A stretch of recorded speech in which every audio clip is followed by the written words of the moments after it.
అత్యాధునిక labs, international collaborations, advanced placements. మీ dream career ని రీచ్ అవ్వడానికి మీ best choice Godavari global university. మీరు లవ్ ని రిలేషన్షిప్ గా తీసుకెళ్తారా లేదా అనేది choice first point. Second thing మహాప్రభు, మీరు Arthur Schopenhauer world is an idea in my mind అని అనుకున్నప్పుడు మీ ఐడియా వల్ల మీకు మంచి జరిగితే తప్పే ఉంది?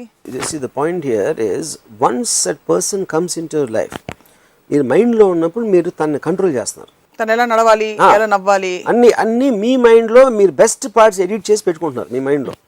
బట్ రియల్ లైఫ్లో తను మీ ప్రపంచంలోకి వచ్చి you can't edit because she is the real person. Yeah, so అక్కడ స్టార్ట్ అవుతుంది ప్రాబ్లం మొదలయ్యి.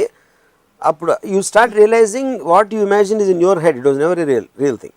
అసలు రియల్గా ఒక మనిషిని చూసి రియల్ వాళ్ళ తత్వాన్ని చూసి ప్రేమించడం సాధ్యమే కాదంటారా? ప్రతిసారి మీరు ఒక ఇమాజినేషన్ ప్రేమిస్తారా? ఆ ఇమాజినేషన్ ఉన్నప్పుడే హై ఉంటుంది అంటున్నాను. లేకపోతే you can be friend also. మీరు ఫ్రెండ్తో మీరు ప్రేమలో పడరు కదా.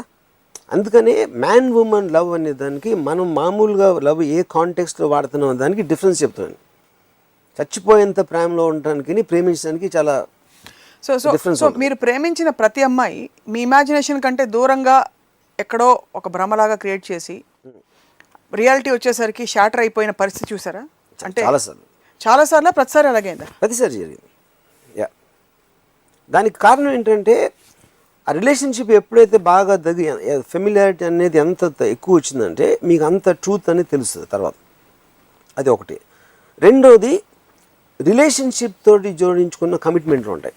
అది పెళ్ళి అవ్వచ్చు, లేకపోతే రెస్పాన్సిబిలిటీ అవ్వచ్చు, లేకపోతే వేరే వాళ్ళ రియాక్షన్స్ అవ్వచ్చు, లేకపోతే వీడి కోసం అమ్మ ఏం వదిలేసిందని తను ఫీల్ అయ్యి వీడు అదే ఫీల్ అయిపోయి ఈ kind of give and take, bit sense of betrayal, ఈ ఎమోషన్స్ అన్నీ అటాచ్ అవుతాయి.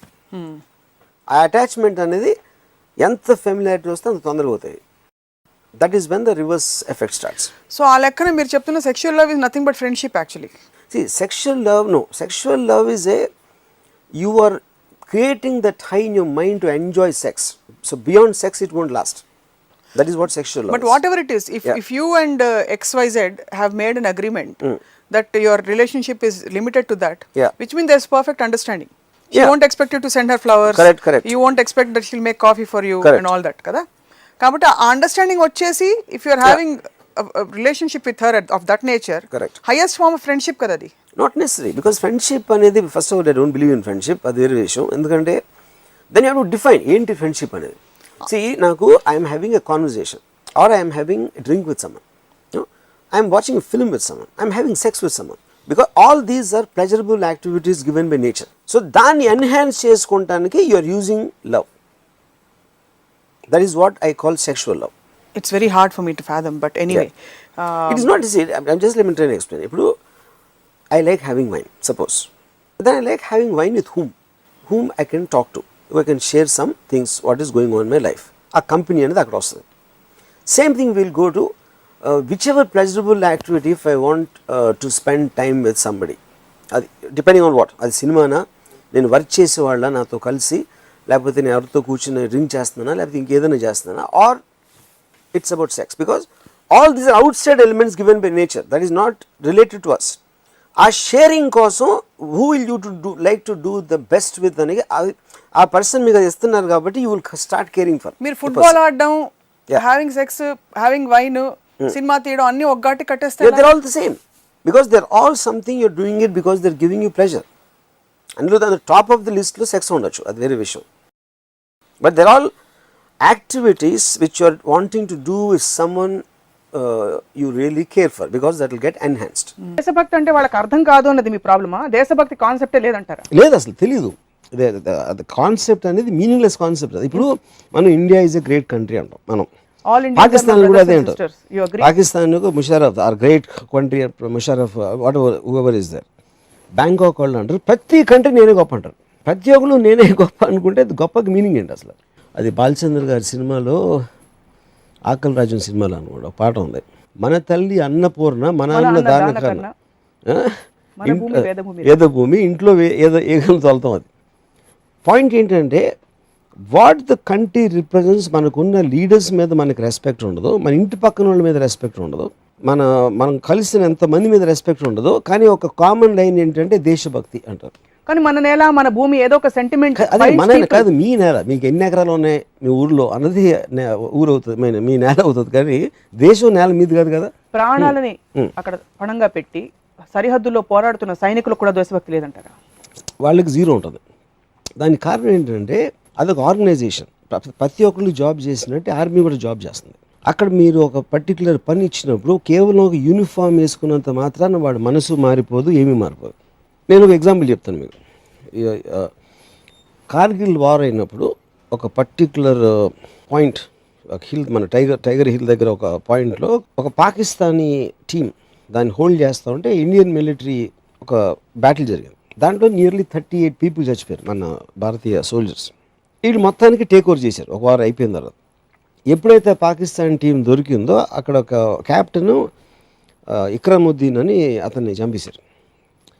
నాకు చాలా క్లోజ్ అయిన ఒక జర్నలిస్ట్ ఢిల్లీలో ఉన్నాడు అప్పుడు కార్గిల్ ఆ పర్టికులర్ పాయింట్లో. తను చెప్తున్నాను, ఈ క్యాప్టెన్ ఇక్రముద్దీన్ బాడీని కిందకి తీసుకొచ్చి వీళ్ళు ఆల్రెడీ ఎంతమంది వాళ్ళ ఫ్రెండ్స్ కలీగ్స్ చచ్చిపోయారు, ఎనిమీ సోల్జరు చచ్చిపోయిన బాడీని వాళ్ళు పొడిసి తన్ని ఆ కోపాన్ని తట్టుకోలేక చేసి తర్వాత అందరూ కూర్చుని జేబులు గీబులు అన్నీ చెక్ చేస్తే జేబులో ఒక లవ్ లెటర్ దొరికింది. ఎవరు వైఫ్ రాసిన ఒక లెటర్. దాంట్లో she said something like what ever happens don't forget to smile, that is the second best you can do with your lips అని రాసిన. ఒక సోల్జర్ ఏమో మా పెద్ద రొమాంటిక్ రో ఇడు అని ఏదో హిందీలో అన్నాడు. అంటే ఏంట్రా నీ వైఫ్ లేదా ఏంటి అలా మాట్లాడుతావు అని ఇంకోటి కోపం వచ్చింది. సో సడన్గా ఎనిమీ సోల్జరు అక్కడ చచ్చిపోయి పడున్న అతను వాళ్ళకు వచ్చిన లెటరే తనకి వచ్చింది కాబట్టి అతను హ్యూమన్ బీయింగ్ అయిపోయాడు. అటు పాకిస్తాన్ కూడా ఇంకేంటి అనేది మర్చిపోయారు. దాని తర్వాత ఇంకొక లెటర్లో నువ్వు పాయింట్ని పట్టుకోవడానికి బాగా చేస్తున్నావు అని కమాండింగ్ ఆఫీసరు ఒక లెటర్ రాశాడు. ఆ లెటర్ ఉంది ఇంకోటి. అది చూసి ఒక ఇండియన్ సోల్జర్ నవ్వటం మొదలుపెట్టాడు. ఏంటంటే వాళ్ళకు కూడా అదే లెటర్ వచ్చింది, అని తీసుకోవడానికి ఎంతో ట్రై చేస్తున్నాను, మిమ్మల్ని కమెంట్ చేస్తున్నాను.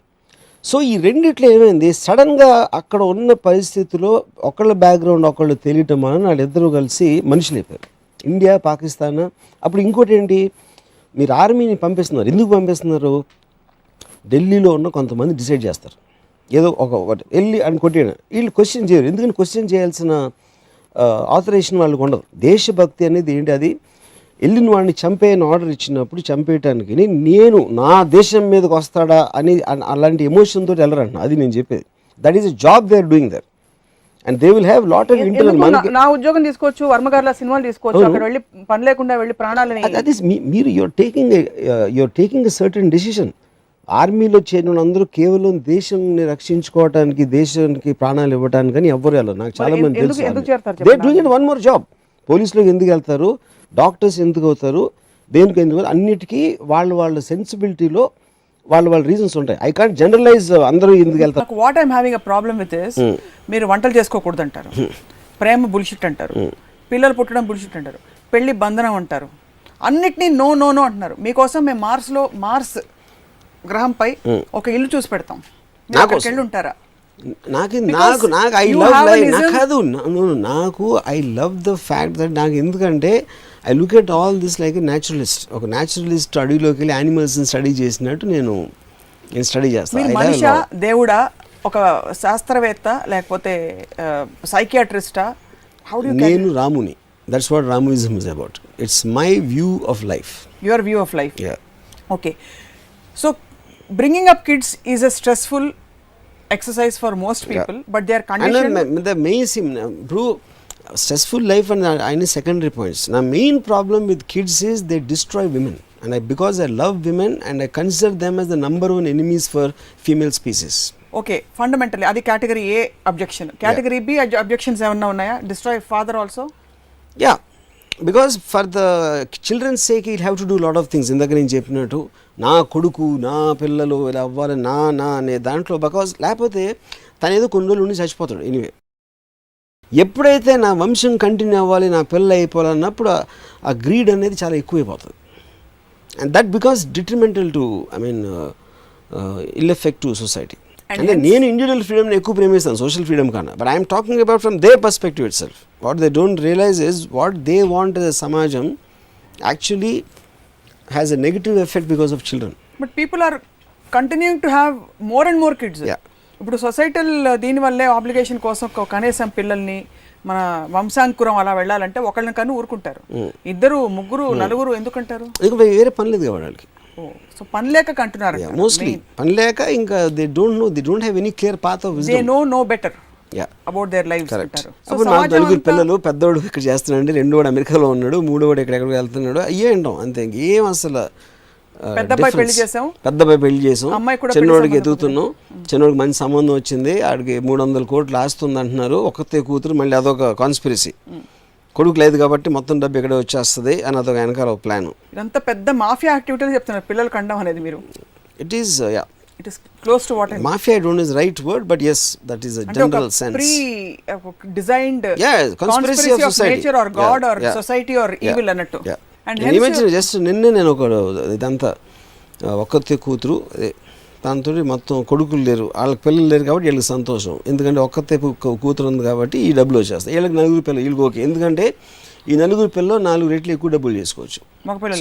So they also become investment thing for some people. తల్లిదండ్రులు తప్పని ఎవరిది నేను అంటలా, తప్పని వర్డ్ నేను ఎప్పుడు వాడిన అసలు. The point is the effect of that, why it has come and what harmful effects it have both from social perspective and their own perspective. మరి హైయెస్ట్ కామన్ ఫ్యాక్టర్ ఏదో ఒకటైనా తీయాలి కదా. One is lack of fear of law, correct. రెండోది mind set మార్చడం అనేది it's gradual process.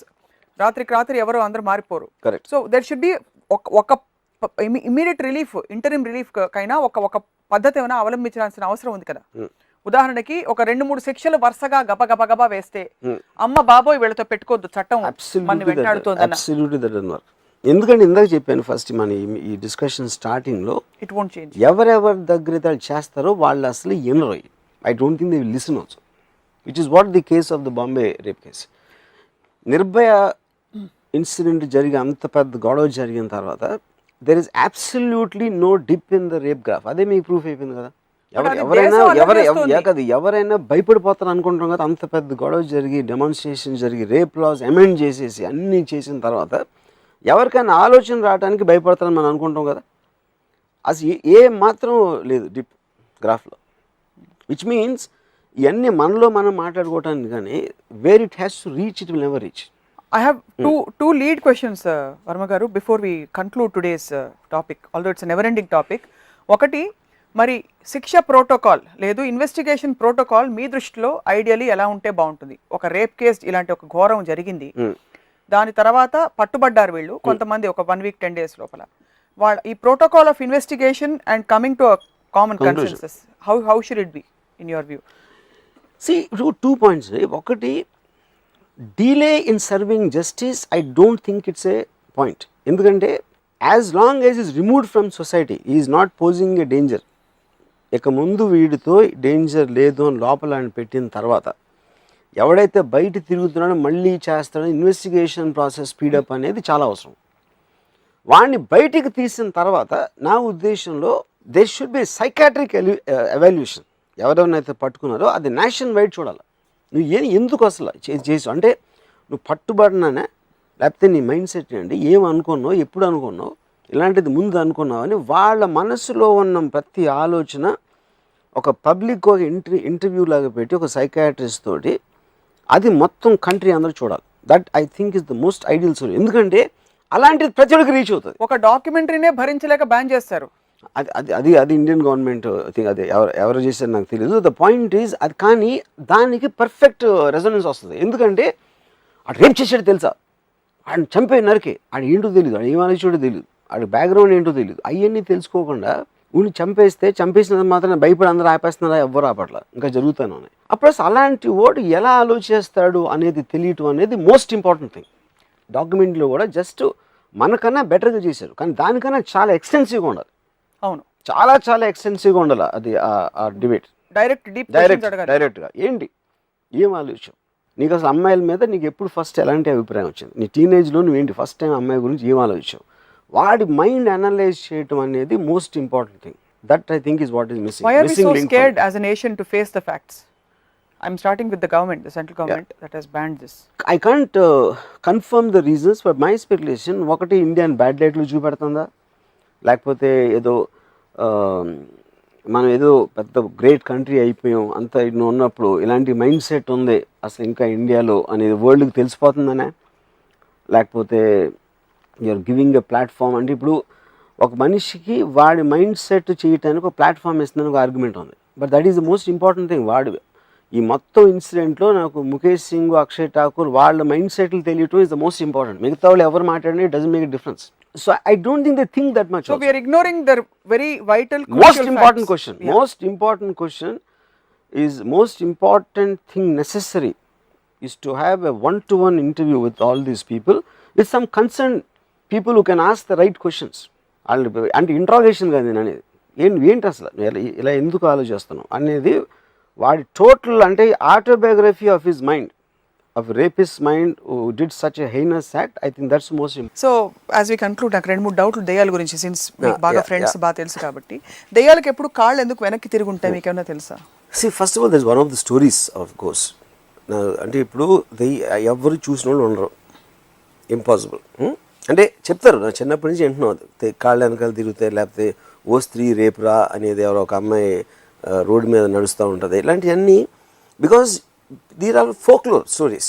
ఎవరికి ఎక్కువ ఇమాజినేషన్ ఉంటే వాళ్ళు ఇలాంటి కథలు పుట్టిస్తూ ఉంటారు. దెయ్యాలకి ఇలా ఉంటాయి, అలా ఉంటాయి, వీళ్ళు పెద్దగా ఉంటాయి, లేకపోతే తెల్ల చీర, గజ్జలు చప్పుడు, నల్ల పిల్లి, ఇవన్నీ elements of the so-called folk stories. Do you know anybody who has actually seen a ghost? Lot of people claim. అంటే నేను అనేది నేను చూసానని చెప్తారు. చూసాను ఎలాగా అంటే వాళ్ళ డిస్క్రిప్షన్ ఈజ్ వెరీ వేగ్. అంటే మనకి కళ్ళు కూడా చూడొచ్చు, not necessary have to see in real. No, అప్పుడు మీకు తెలిసిన అతన్ని చూసారా, ఒకవేళ తెలియని అతన్ని చూస్తే మొహం ఎలా ఉంది, లేకపోతే మీకు తెలిసిన వాళ్ళే దెయ్యమే వచ్చారా, ఇలా రకరకాల. But I think lot of people, I mean దెయ్యాలని నమ్మేవాళ్ళు వేరులో ఉంటారు, మేబీ లక్షల్లో. ఆల్ ఆఫ్ దెమ్ వాళ్ళకు పర్సనల్ ఎక్స్పీరియన్స్ ఉండొచ్చు, లేకపోతే విని ఉండొచ్చు. The very fact that horror films as a genre is so popular across the world, which means there is that scope is reflecting, for that. yeah, the belief system. Yeah. So మీకు మాత్రం ఎప్పుడు రాము రాము అని గొంతు వినిపించలే. నాకు దెయ్యం కనిపించింది, మీకు చెప్తాను ఒక టైంలో ఎప్పుడైనా. I've seen a ghost, actual ghost. But okay, summing up what we have talked today, attachment అంటే భౌతిక ప్రపంచంలో నోన్ ఫ్యాక్టర్స్ పోతాయి అనే ఫియర్ని ట్యాకిల్ చేయడానికి అటాచ్మెంట్ ఉండకపోవడం బెస్ట్ అన్నారు. అన్నోన్ ఫ్యాక్టర్ని ఒకవేళ కాంకర్ చేయాలంటే ఆ టైంలో మన తెలివి తక్కువ సైడ్ని మన తెలివైన సైడ్ డామినేట్ చేసి లాజికల్గా ఆలోచించి. అంటే పాయింట్ ఏంటంటే మీరు భయపడుతున్నప్పుడు ఎందుకు భయపడుతుందని ఆలోచించడం మొదలెడితే భయం యాక్చువల్ పోతుంది. అప్పుడు గుండె డబడబా కొట్టుకుంటూ చెమటలు కారిపోతూ దట్ ఈస్ ద పాయింట్. జుట్టు పీక్కుంటూ ఉంటే అదే నా ఎబిలిటీ ఉండాలా, అది అందరికీ ఉంటుందా అంటే అట్లీస్ట్ అర్థం చేసుకున్నప్పుడు ఎక్కడ యూ కెన్ ట్రై దట్. కానీ టెక్నిక్స్ ఏమైనా వర్కౌట్ అవుతాయా? డాబా మీదకి మిడ్-నైట్ 12ంటికి వెళ్ళి ఒక్కళ్ళే వెళ్ళి రావడం, గ్రేవ్ యార్డ్ లో ఒక నైట్ అంతా స్పెండ్ చేసి రావడం, ఇలాంటి టెక్నిక్స్ ఏమైనా వర్క్ అవుతాయి to conquer that kind of fear? ఎందుకంటే point is you are instead of sitting there. ఇప్పుడు మీరు వెళ్ళి ఇందాక ఎగ్జాంపుల్ ఇచ్చాను, తలుపు తెరవనంత వరకు మీకు భయం ఉంటుంది, నడిచేంత వరకు భయం ఉంటుంది. అప్పుడు వెళ్ళి మీరు తలుపు చేశారు అనుకోండి, you're confronting it, you're confronting the fear instead of letting it being in your imagination. And that's the best way to be అంటారు. Yeah, to confront your, and that is where you have take risk. And of course ultimate ism Ramuism, మనని మనం సీరియస్గా తీసుకోపోతే ఇతర రకాల భయాలు కూడా పోతాయి. మన కిరీటం పడిపోతుందా, లేకపోతే మనని 10 మంది ఎక్స్పెక్ట్ చేసేది మనం ఫుల్ఫిల్ చేయలేకపోతామేమో, ఇలాంటి ఫియర్స్ అండర్ కరెంట్, ఇంకా కిల్లర్ ఫియర్స్ అవి. దెయ్యం అంటే స్పెసిఫిక్ ఫియర్ కనీసం, this is a bigger fear actually to live. Yeah, because what you are saying is going to come from the unknown elements. మన దగ్గరది పోతుందా, లేకపోతే రాదా, లేకపోతే ఇంకేమవుతుంది అన్నోన్. యా, అంటే ఇప్పుడు these days like multiple personality disorder, when you don't have control over it, but when you have that unlimited imagination and you have your mind thinks so fast, దాన్ని channelise చేసే multiple personality order టైప్లో channelise చేసే research is also coming up. Channelise fear. This is the point I tell you. ఇప్పుడు multiple personality అనేది it is called dissociative disorder in today's terms. The multiple personality as a term has been removed from the medical dictionary. No, ఈ dissociative disorder ఏమవుతుందంటే ఇప్పుడు స్వప్న ఒకలా ఆలోచిస్తుంది, ఒకలా feel అవుతుంది. So the combination of that makes Swapna. Same thing will happen with me as Ramu. But దీంట్లో they start getting compartmentalized. Some emotions, thoughts ఒక మూల ఈ మూల, అంటే that is what is called dissociation. అవి ఒక పర్టికులర్ ట్రిగర్ పాయింట్లో ఒక ర్యాపిడ్ చేంజ్ వస్తుంది. అంటే ఇప్పుడు నేను నవ్వాను అనుకోండి, ఓకే నేను జోక్ నవ్వాను, సీరియస్ అయితే నేను ఏదో కోపం సీరియస్ అయ్యాను, లేకపోతే ఇంకోటి ఏదో కానీ సడన్గా నేను సీరియస్గా ఉండి నవ్వి మళ్ళీ ఇలా కంటిన్యూస్గా ఎక్స్ప్రెషన్స్ చేంజ్ చేస్తున్నాను అనుకోండి and without any logic behind it why I'm expressing అప్పుడు I look like different people. అప్పుడు ఆ rapid change over of that is what which makes people feel that there is some kind of a, there is some different personalities inside, which is where the multiple thing can, you know. True. But the point is, ఈ dissociation వనాలని మనకి ఇలాంటి personalities కనిపిస్తుంది అండి. Dissociation ఎందుకు వస్తుంది? అది దయ్యం చేస్తుందేమో. అవును. So because finally your all logical answers will stop at some time. So the next fact will be super natural. Natural is what you can explain. Predict and explain, What yes. you cannot explain is Becomes supernatural. supernatural. Yeah. That's where both the God and దేవుడు దెయ్యం వచ్చేది అక్కడ. అదే space లో వస్తారు. Yeah. Same Same space, space లో, yeah. Same spot, sharing cubicles on Yeah. Both sides. Please subscribe to iDream. For more videos, please subscribe to iDream. నేను మీ Jabardasth Naveen. For more videos please subscribe to iDream. For more videos, subscribe to iDream. For more interesting videos, please subscribe to iDream. Hi, this is Anil Ravipudi. For more videos, please subscribe iDream Media. This is Manjula. For more videos, please subscribe iDream. For more videos, please subscribe to iDream channel. Don't miss it. అక్కడ ఒక గంట symbol ఉంటుంది, దాన్ని లాగి పట్టి కొట్టండి, మర్చిపోదు. ఓకేనా? Subscribe to iDream.